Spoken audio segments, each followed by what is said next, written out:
Hello students, आज हम start करेंगे रीजनिंग का एक टॉपिक कैलेंडर। तो कैलेंडर का ए टू जेड इस वीडियो में हम पढ़ेंगे। तो कैलेंडर, सबसे पहले कौन सा कैलेंडर था? कैलेंडर के बारे में सबसे पहले बताया था जूलियन ने। और जो कैलेंडर स्टार्ट था सबसे पहले वो जूलियन कैलेंडर के नाम से ही था। और जूलियन जो कैलेंडर था उसकी अवधि जो थी वो बेटा 1 मार्च से 31 दिसंबर तक का। मींस ये कैलेंडर जो था वो 10 मंथ्स का था बस। और हेनरी ग्रिगोरी के अनुसार जो ये कैलेंडर था वो 12 मंथ का था। 12 मंथ, जिसमें 2 मंथ और ऐड कर दिए थे, जनवरी एंड फरवरी। तो अब इस जो कैलेंडर की अवधि थी ये कहां से हो गई? 1 जनवरी से 31 दिसंबर। और ये जो कैलेंडर हो गया वो कितने मंथ का हो गया? 12 मंथ का हो गया।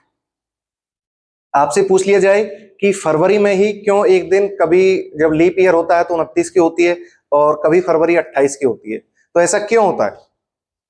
उसका रीजन ये है क्योंकि जो जूलियन कैलेंडर था वो 31 दिसंबर तक का था। और उसके बाद जब हेनरी ने और जिस कैलेंडर को नाम दिया था ग्रिगोरियन कैलेंडर, ग्रिगोरियन कैलेंडर,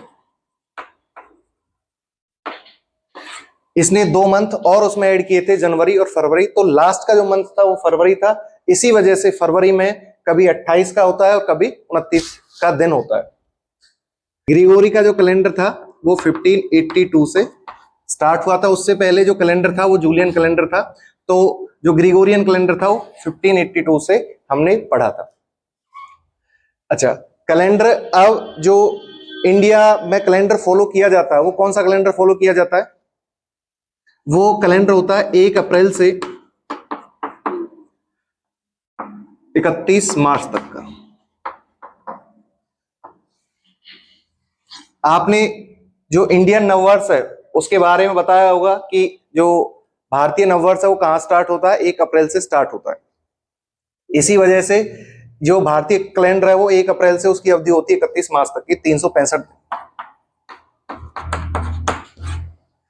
और इसी ईयर को बोलते हैं फाइनेंशियल ईयर। आपने देखा होगा कि भारत के अंदर जब हम कहीं कॉलेजेस वगैरह, स्कूल्स वगैरह में एडमिशन लेते हैं तो हमारा जो सत्र होता है, जिसको सेशन बोलते हैं, वो 2 ईयर्स में मापा जाता है। जैसे अभी 2026-27 इस सत्र को बोला जाएगा क्योंकि उसमें अगले ईयर के भी 3 मंथ्स काउंट होते हैं, इसीलिए उस सेशन को 2 ईयर्स में बोला जाता है। भारत में ही आरबीआई एक ऐसी संस्था है जो अपना अलग कैलेंडर बनाती है और अब उसको फॉलो करती है। और ये कैलेंडर कौन सा है? इसकी जो अवधि है ये 1 जुलाई से 30 जून, ये पीरियड होता है इस कैलेंडर का। और इसको बोलते हैं बेटा एग्रीकल्चरल कैलेंडर।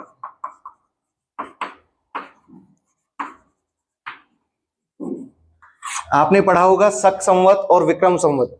तो जो ये कैलेंडर होता है जिसको फाइनल ईयर बोलते हैं, फाइनेंशियल ईयर, इसको बोला जाता है शक संवत। नेक्स्ट आपका वन डे, एक दिन जो होता है इसकी समय सीमा, इसकी अवधि कितनी होती है? तो एक दिन जो होता है बेटा वो 23 घंटे 56 मिनट और 4 सेकंड, ये एग्जैक्ट टाइम होती है वन डे को, जिसको हम रफली 24 आवर बोल देते हैं। ये टाइमिंग हमने कहां से निकाली? जब अर्थ अपना एक चक्कर कंप्लीट कर लेती है अपनी एक्सिस पर, तो वो जो टाइमिंग होती है उसी को हमने मान लिया वन डे। 1 ईयर कितना होता है?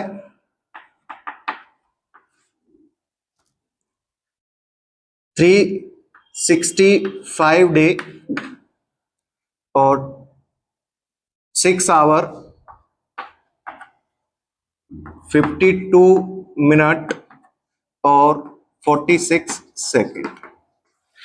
ये कौन सा टाइमिंग है? जब अर्थ अपना एक रिवॉल्यूशन कंप्लीट करती है सन के चारों तरफ, तो वो 1 ईयर होता है और इसकी एग्जैक्ट टाइमिंग ये होती है। अब आप देख रहे हो कि जो 1 ईयर होता है वो 365 दिन 6 आवर 52 मिनट और 46 सेकंड का होता है। अब जो 365 दिन के अलावा कुछ एक्स्ट्रा टाइम भी इधर शो हो रहा है। जब इस एक्स्ट्रा टाइम को हम काउंट करते हैं तो एक ईयर बाद जब दूसरा ईयर आएगा तो ये कितना हो जाएगा 6 + 6 आवर। ऐसे ही थर्ड ईयर में +6 आवर और फोर्थ ईयर में +6 आवर, तो 4 ईयर बाद ये कितना हो जाता है 24 आवर। 24 our means 1 day. तो आप देखते होंगे कि हर 4 साल बाद एक दिन एक्स्ट्रा हो जाता है, जिसको बोला जाता है क्या ईयर, लीप ईयर, जिसमें डेज कितने होते हैं बेटा 366 दिन होते हैं। नेक्स्ट, अब जैसे एक क्वेश्चन आ गया कि आपसे पूछा जाए कि 100 साल में कितनी बार ऐसा होगा कि 29 फरवरी आएगी, 29 फरवरी 100 साल में कितनी बार पूछी जाएगी। इन 100 years 29 फरवरी मींस लीप। कहने का मतलब है कि 100 साल में लीप ईयर कितनी बार आएगा। जस्ट आपको पता है कि लीप ईयर को निकालने के लिए हम क्या करते हैं, एक सिंपल सा हमारा तरीका होता है कि हम 4 से डिवाइड करते हैं और हम अगर वो डिवाइड पूरा हो जाता है तो लीप ईयर होता है, अगर डिवाइड नहीं होता है तो नॉर्मल ईयर होता है। लेकिन कुछ जो सेंचुरी ईयर होते हैं, सेंचुरी ईयर, जैसे मैं आपसे कहूं कि बेटा क्या 1900 जो ईयर है क्या ये लीप है, तो हम इसको अगर मैं 4 से डिवाइड कर देता हूं तो एक कंप्लीट डिवाइड हो जाता है। लेकिन आप देखोगे कि 1900 लीप ईयर नहीं है, तो इसका पता लगाने के लिए ग्रिगोरी ने क्या किया था कि जो सेंचुरी ईयर होते हैं उसका लीप है कि नहीं है पता लगाने के लिए हम किससे डिवाइड करेंगे, 400 से डिवाइड करेंगे। अब ये इससे एग्जैक्ट डिवाइड नहीं होता है, तो इसका मतलब जो 1900 है वो कैसा ईयर है, एक नॉर्मल ईयर है, ना कि लीप ईयर है। तो जो सेंचुरी ईयर्स होते हैं उनको 4 से नहीं 400 से डिवाइड करेंगे सबसे पहली बात। ऐसे ही आपका 100 ईयर्स जो था, 100 ईयर्स को अगर मैं 400 से डिवाइड करता हूं तो ये कंप्लीटली डिवाइड नहीं हो जाता है, तो इसका मतलब जो 100वां साल है वो भी कैसा है, एक नॉर्मल ईयर है, लीप ईयर नहीं है। तो इसका मतलब अब 100 साल में किसी एक सेंचुरी में मैं आपसे कहूं कि 100 साल में कितने लीप हो गई, अगर मैं 4 से डिवाइड करता हूं तो ये हो गया आपका 25। लेकिन 25 जब होगा जब हम इस 100 को काउंट करेंगे, तो इसका मतलब ये काउंट नहीं होगा, तो कितने लीप हो गए 24। तो 100 ईयर्स में जो लीप ईयर है वो कितने आएंगे 24 ईयर्स ऐसे होंगे जो लीप है, और जो बचे हुए हैं 76 ईयर्स ये कैसे हैं, ये नॉर्मल ईयर, ये आपका लीप ईयर। अच्छा, अब क्वेश्चन आ गया कि आपको बताना है कि 600 ईयर्स में जो 29 फरवरी है वो कितनी बार आएगी। अब 600 साल का एक गैप दे दिया, आपको ये नहीं बताया गया कि 600 साल कहां से कहां तक है, सिर्फ आपको बताया है कि 600 ईयर्स में 29 फरवरी कितनी बार आएगी। तो हमने अभी देखा कि 100 साल में 29 फरवरी आएगी बेटा कितनी बार, 24 टाइम्स। 200 ईयर्स में इसका डबल कर देंगे 48, 300 ईयर्स में ये हो गया आपका, 400 ईयर्स में 96। अब 200 ईयर में और आपका 48 हो गया, तो हम इसको काउंट करेंगे तो 144 आपने निकाला कि 400 ईयर्स में 600 ईयर्स में जो 29 फरवरी है वो कितनी बार आई, 144 बार। लेकिन अब आप एक चीज और इसमें नोट करोगे कि जो 400 है ये 100 भी 400 से भाग नहीं हो रहा, ठीक है, 200 भी नहीं हो रहा, ठीक है, 300 भी नहीं हो रहा, ठीक है, लेकिन 400 तो 400 से भाग हो रहा है, तो इसका मतलब एक लीप यहां पर एक्स्ट्रा हो गया। तो अब कितने हो गए 145, जो 600 ईयर्स में 145 बार 29 फरवरी काउंट की गई। लेकिन अगर ऑप्शन में ऐसा दे रखा हो आपको बेटा, option A 144, option B 145, option C 145, 146 और ऑप्शन डी 146, तो आप कौन सा ऑप्शन टिक करोगे। तो हमने निकाला 145, मोस्ट ऑफ द स्टूडेंट ये करेंगे। लेकिन अब जबकि एक समय की अवधि नहीं दे रखी है तो ये दोनों ही हो सकते हैं बेटा, 145 भी हो सकता है, 146 भी हो सकता है। कैसे हो सकता है, जैसे मैं आपको एग्जांपल दूं ये अवधि ले ली हमने बेटा, जैसे 1 जनवरी 1199, इससे के बाद जब मैं 600 साल जोड़ूंगा तो ये आ गया बेटा 1 जनवरी 1799। अब जो 600 साल का गैप इधर हो गया,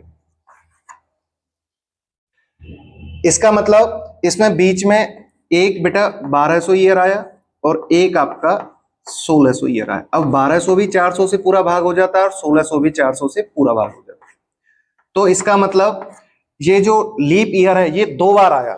इस केस में हमारा जो लीप ईयर है सिर्फ 1 बार आया, लेकिन अब हमने देखा कि अगर ऐसा टाइम पीरियड दे रखा है तो जो लीप सेंचुरी ईयर है वो अगर 2 बार आ रहा है तो 1 दिन और एक्स्ट्रा इसमें काउंट होगा। तो 1 दिन और इसमें काउंट करेंगे तो अब कितना हो गया है 146। तो आपका ऑप्शन सी जो है वो बिल्कुल करेक्ट होगा कि 145 भी हो सकता है और 146 भी हो सकता है। ये आपको टाइम पीरियड के अकॉर्डिंग देखना पड़ेगा। अच्छा, नेक्स्ट है आपका ऑड डे। पूरे कैलेंडर में ऑड डे का ही खेल है। ऑड डे हम कैसे निकालते हैं, देखिए अगर मैं आपसे कहूं कि आज सैटरडे है, आफ्टर 7 डेज, 7 दिन बाद कौन सा दिन होगा, तो आपको सभी को पता है 7 दिन बाद वीक रिपीट हो जाता है, तो इधर भी कौन सा होगा, सैटरडे। Very good. अगर मैं कहूं कि 14 डे बाद कौन सा होगा तो आप कहोगे सीधा सर सैटरडे। अगर मैं कहूं 21 डे बाद कौन सा होगा तो आप कहोगे सर सैटरडे। तो 7 की टेबल में जो आता है वही, क्योंकि जो वीक होता है वो 7 डेज का होता है, 7 दिन बाद जो आपका वीक है वो रिपीट हो जाता है। लेकिन अगर मैं कहूं कि आपको बेटा 50 डेज बाद, आज सैटरडे है तो 50 डेज बाद कौन सा डे होगा, तो आपको 50 को 7 से भाग करना है। तो 7 से इसको जब डिवाइड करेंगे तो रिमाइंडर कितना बचता है 1, और जो ये 1 है इसी को ऑड डे बोलते हैं। तो अब सैटरडे से अगला दिन आपको काउंट करना है। सैटरडे से अगला एक दिन और इसमें जोड़ देंगे तो कौन सा डे आ जाएगा, संडे। बहुत सिंपल। तो नेक्स्ट आपको देखना है कि ऐसे ही हम मंथ्स वाइज कैलकुलेट करेंगे बेटा। अगर मैं कहूं जनवरी, जनवरी में कितने डे हैं 31। फरवरी कभी 28 की होती है और कभी 29 की, दोनों को हम लेंगे, दोनों केसेस को। मार्च 31, अप्रैल 30, मई 31, जून 30, जुलाई 31, सितंबर 30, अक्टूबर 31, नवंबर 30 और दिसंबर हो गया आपका 31।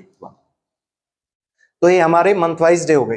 अब इसमें ऑड डे हम कैसे निकालेंगे बेटा, 31 को 7 से भाग करेंगे तो रिमाइंडर क्या बचे आपका 3। जब 28 फरवरी है तो 7 से भाग करेंगे तो रिमाइंडर 0, लेकिन जब 29 है तो रिमाइंडर बचता आपका 1। ये ऑड डे है,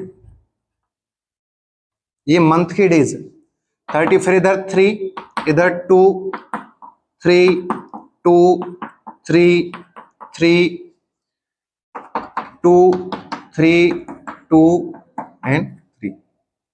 तो एक ईयर के अंदर मंथ वाइज ये आपके ऑड डे होते हैं। एक ईयर में कंप्लीट कितने डेज होते हैं 365 या 366। जब 29 फेब को लेंगे तो 366 और 28 होगा तो 365 होगा।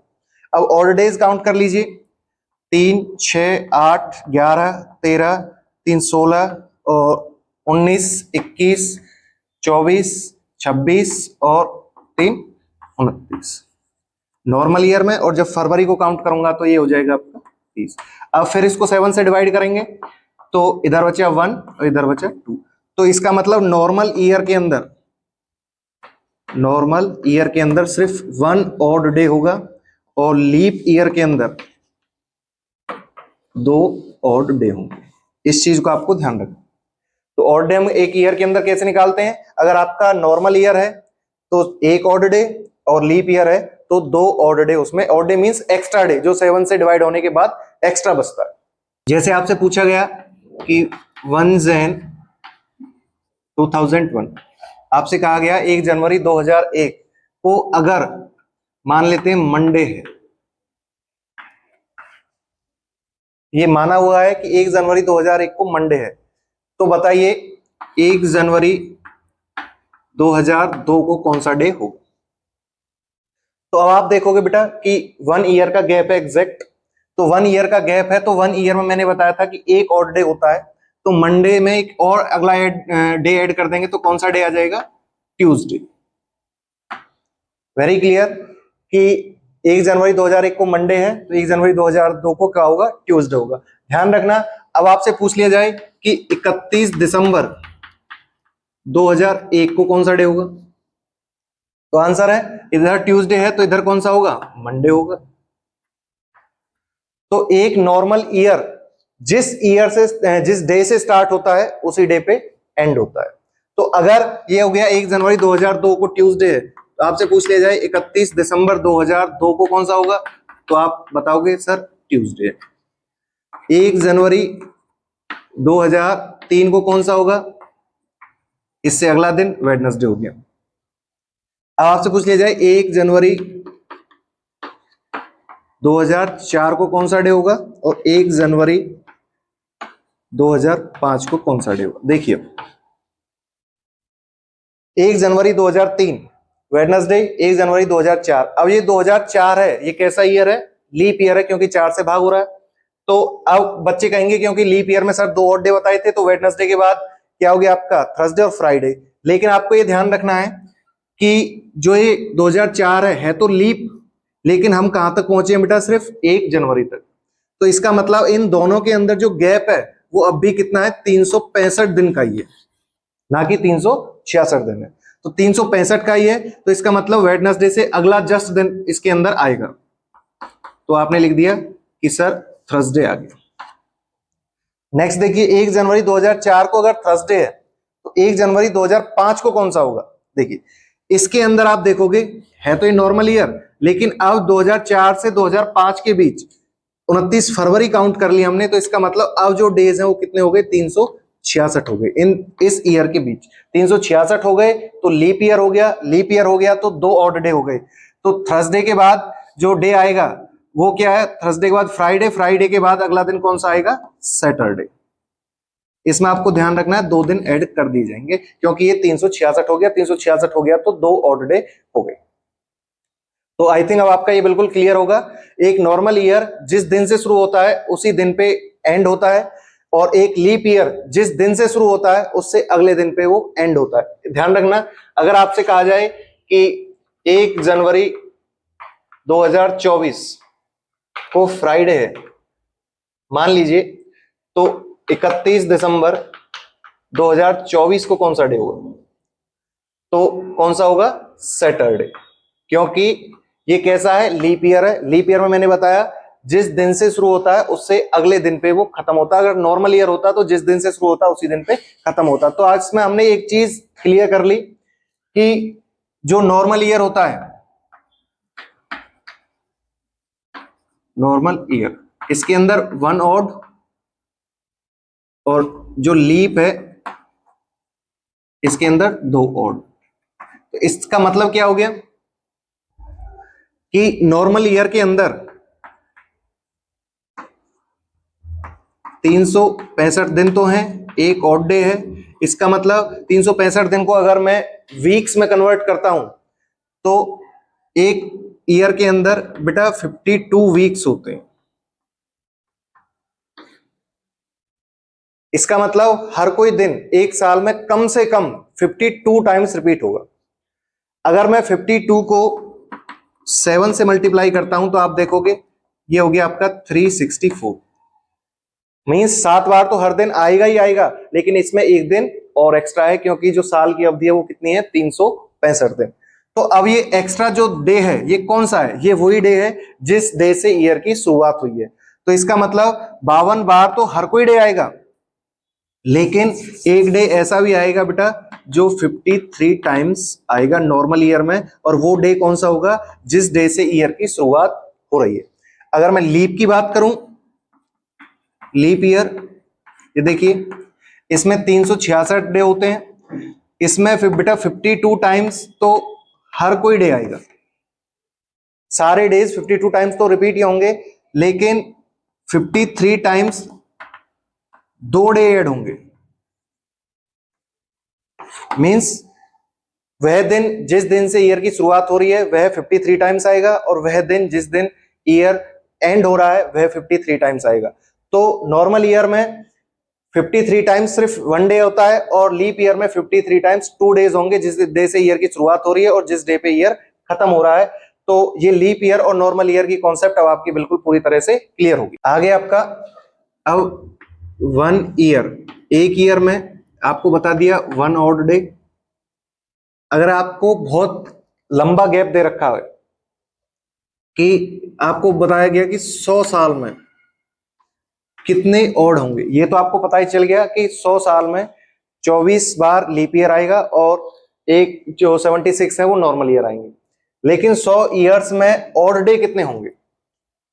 देखिए, अब एक साल में एक ऑड डे हो गया, तो इसका मतलब अब 100 साल में हम पहले क्या करेंगे, लीप काउंट करेंगे। 24 लीप ईयर हो गई और 76 नॉर्मल ईयर हो गई। एक लीप ईयर में 2 ऑड डे होते हैं, तो इसका मतलब 24 ईयर्स में 2 ऑड डे होंगे, तो ये हो गया आपका 48 ऑड डे। नॉर्मल ईयर में सिर्फ एक ही होता है, और ये हो गया आपका 76। तो टोटल ऑड डे उनको काउंट करेंगे तो हमारा हो गया 124, 124। 100 ईयर्स में 124 ऑड डे होंगे। अब इसको 7 से भाग करेंगे हम, तो 7 1 7, 54 और 49, और ये बचा आपका 5, रिमाइंडर बचा आपका 5। इसका मतलब 100 साल में जो ऑड डे हैं वो कितने हैं, 5 हैं। अगर आपसे पूछा जाए कि 200 ईयर्स में कितने होंगे, तो 100 में 5 है, तो 5 + 5 कितना हो गया, 10। 10 को 7 से भाग कीजिए, रिमाइंडर कितना बचा, 3। तो 200 साल में कितने ऑड डे हो गए, 3। 300 साल में 5 + 5 + 5 तो हो गया 15/7, तो कितने ऑड डे हो गए, 1। 400 ईयर्स में कितने होंगे, तो 5 + 5 + 5 + 5 तो हो गया आपका 20। लेकिन अब आपको एक चीज ध्यान रखनी है कि 400 हो गया, 400 साल के गैप के बाद, क्योंकि कैलेंडर भी रिपीट होता है कंप्लीट, ये भी आपको ध्यान रखना है। और ये क्यों होता है, क्योंकि इसको 400 से हम डिवाइड करेंगे सेंचुरी अगर, तो कंप्लीटली डिवाइड हो जाता है, मींस एक एक्स्ट्रा लीप इसमें काउंट होता है। तो अब कितना हो गया, 21। इसको 7 से भाग करेंगे तो कितना रिमाइंडर आया, 0। तो इसका मतलब 100 साल में ऑड डे 5 होंगे, 200 साल में 3, 300 साल में 1, एंड 400 साल बाद 0 ऑड डे होंगे। 0 ऑड डे का मतलब जो आपका कैलेंडर है वो पूरी तरह से दोबारा से रिपीट होगा हर 400 साल बाद। आगे हम देखेंगे, कोई भी आपको बहुत पुरानी डेट दे रखी हो और उसमें आपसे पूछा गया हो कि उस दिन कौन सा डे था, कैसे निकालेंगे। देखिए, जैसे कोई एग्जांपल ले लीजिए, अगर मैं आपसे कहता हूं कि 10 जुलाई और टाइमिंग ले लीजिए 1945, कौन सा डे था, बहुत पुरानी डेट है, हम कैसे इसको निकालेंगे। देखिए, निकालने का तरीका क्या हो गया कि सबसे पहले हम जो ये, क्योंकि कंप्लीटेड ईयर नहीं है, तो कंप्लीटेड ईयर जो इससे पहले है उसको लेंगे। तो हम ले लेंगे 10 जुलाई 1944।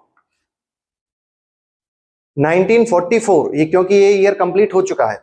अब इसको तोड़ लीजिए बेटा, 1900 + 44 ईयर्स, ठीक है। अब 1900 सेंचुरी ईयर है, तो इसका पता लगाने के लिए हम किससे डिवाइड करते हैं बेटा, 400 से। 400 से हमने इसको डिवाइड किया तो इधर रिमाइंडर कितना बच गया, क्योंकि 400 का 4 टाइम्स करेंगे तो 1600, तो 300 इधर रिमाइंडर आ गया। इधर आपका 300 ईयर्स के अंदर कितने ऑड डे हैं, अभी आपको बताया था 300 ईयर्स के अंदर सिर्फ 1 ऑड डे होता है, यहां तक क्लियर। अब 1900 ईयर्स में सिर्फ आपका 1 ऑड डे है। अब जो 44 ईयर्स हैं इसको तोड़ लीजिए, इसमें कितने लीप होंगे और कितने नॉर्मल होंगे ये आपको निकालना है। 4 से डिवाइड करते हैं लीप का पता लगाने के लिए, तो 11 साल कैसे होंगे, वो आपके लीप ईयर होंगे, और नॉर्मल ईयर हो गए आपके 33।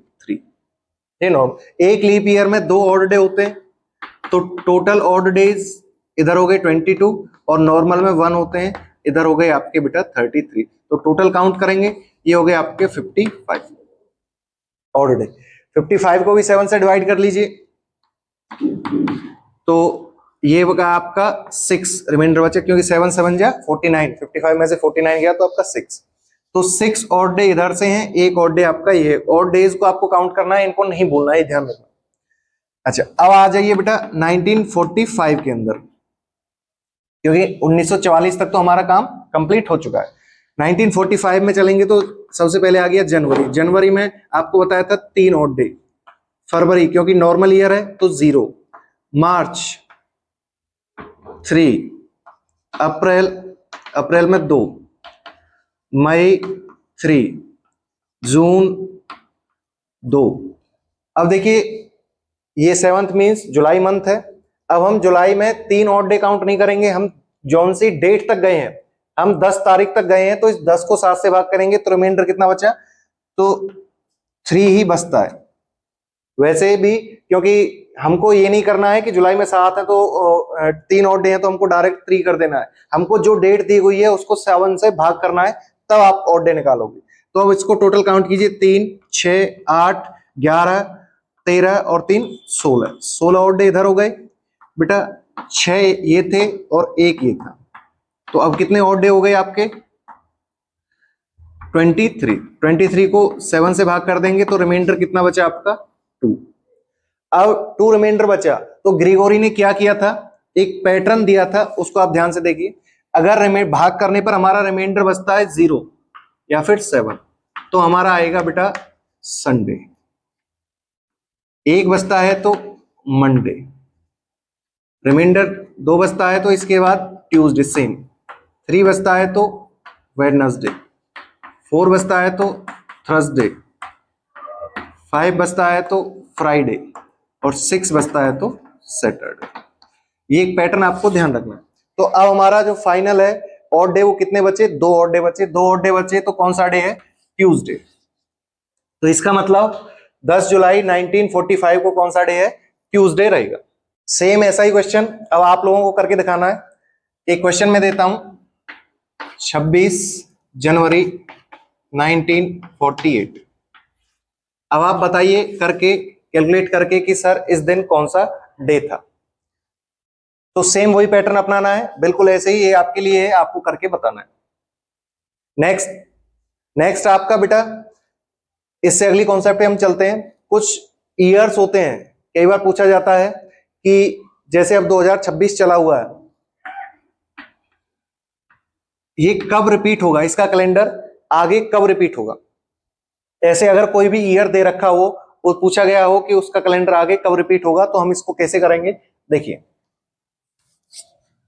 सबसे पहले हमें एक चीज ध्यान रखनी है, जो हमारा लीप ईयर होता है, लीप ईयर, लीप ईयर का पता लगाने के लिए 4 से डिवाइड कर देंगे। वो कितने दिन बाद रिपीट होगा, कितने ईयर्स बाद बेटा, वो 28 ईयर्स बाद रिपीट होगा दोबारा से। और लीप ईयर के जस्ट 1 साल बाद वाला ईयर, 1 ईयर आफ्टर लीप, ये कितने दिन बाद रिपीट होगा बेटा, ये आपका 6 साल बाद रिपीट होगा। दूसरा ईयर लीप के बाद ये 11 साल बाद रिपीट होगा। और तीसरा ईयर भी लीप का, ये 11 साल बाद रिपीट होगा। अब एग्जांपल से समझिए, जैसे मैं कहता हूं आपको निकालना है 2012 का जो ईयर है ये कब रिपीट होगा, इसका कैलेंडर सेम कब आगे आएगा। तो 12 में हम कितना जोड़ देंगे, 28 जोड़ देंगे, तो आपका आ गया 2040 में सर ये कैलेंडर आपका एज इट इज मिलेगा, रिपीट होगा। अगर मैं कहूं आपको 2013 का कैलेंडर बताना है बेटा कब रिपीट होगा, तो अब आपको देखना है लीप ईयर के जस्ट 1 साल बाद वाला ईयर है, तो इसमें कितने ईयर जोड़ेंगे हम, 6 ईयर, तो ये हो गया आपका 2019।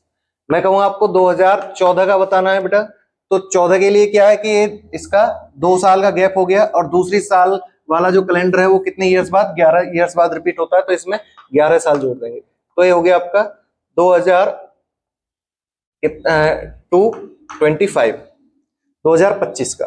अगर आपसे पूछा जाए 2015 का कैलेंडर बताना है, तो इसमें भी कितना जोड़ देंगे हम, 11, तो ये हो जाएगा आपका 2026। तो ये चीज अब आपकी क्लियर हो गई होगी कि जो लीप ईयर है वो 28 साल बाद रिपीट होगा। अगर लीप ईयर के जस्ट 1 साल बाद वाला ईयर है तो वो 6 साल बाद, 2 साल बाद वाला 11 साल बाद, और 3 ईयर्स बाद वाला 11 साल बाद रिपीट होगा। लेकिन कभी कभी ऐसी कंडीशन आ जाती है कि बीच में नॉन लीप सेंचुरी ईयर आ जाता है। जैसे मैं आपसे कहूं कि आपको बताना है बेटा 1892 का कैलेंडर कब रिपीट होगा, तो 1892 का कैलेंडर रिपीट कब होगा, तो हम जस्ट क्या करते हैं कि 92 है, 92 जो है वैसे तो लीप है क्योंकि हमने 4 से इसको डिवाइड किया तो कंप्लीटली हमारा डिवाइड हो गया, तो इस वजह से लीप ईयर तो है, लेकिन ये रिपीट कब होगा, तो हम क्या करेंगे 28 जोड़ देंगे, 28 जोड़ देंगे तो ये हो गया आपका 0 1920। लेकिन आपका ये बिल्कुल सही आंसर नहीं है क्योंकि इसमें बेटा बीच में आ गया 1900, और 1900 कैसा ईयर है, नॉन लीप सेंचुरी ईयर, इसका ध्यान रखना है।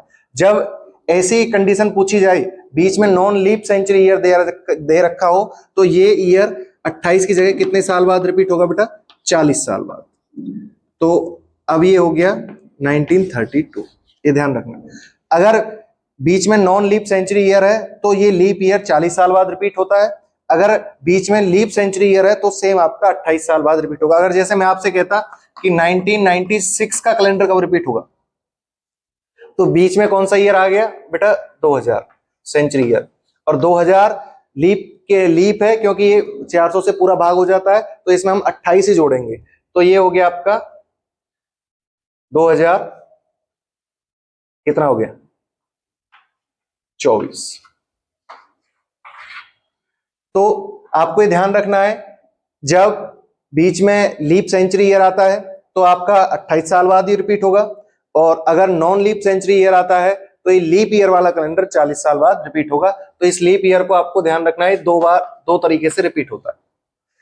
इसी पे बेस्ड ये same to same question SSC में पूछा गया है, और ऑप्शंस क्या थे वो आप देखिए।